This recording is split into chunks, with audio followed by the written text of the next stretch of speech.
আমি ঢাকা ইউনিভার্সিটিতে একটা ইভেন্টে ছিলাম। আসরের নামাজের সময় হয়ে যায়। So আমি জাস্ট দৌড় দিয়ে যাই এফবিএস এর মসজিদ, ফ্যাকাল্টি অফ বিজনেস সার্ভিসেস মসজিদে নামাজ পড়ে আবার দৌড় দিয়ে বের হচ্ছি। খুব সিনিয়র এক মানুষ, শ্বেত শুভ্র দাড়ি, একেবারে পুরো সেন্টের মতো। সে আমাকে একটা সালাম দেয়। আমি ছোট মানুষ, তখন কেবল ইউনিভার্সিটি থেকে বের হয়েছি।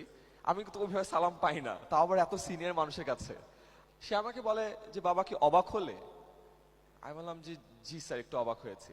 সে আমাকে জাস্ট একটা কথা বলে যে আমার না এরকম ছোটদেরকে সালাম দিয়ে তাদেরকে অবাক করতে অনেক ভালো লাগে। পুরো 2 বছর পর আমি একটা জিনিস অনুধাবন করেছি। ওই মানুষটা ওই দিন আমাকে ছোট্ট একটা মিথ্যা কথা বলেছিল।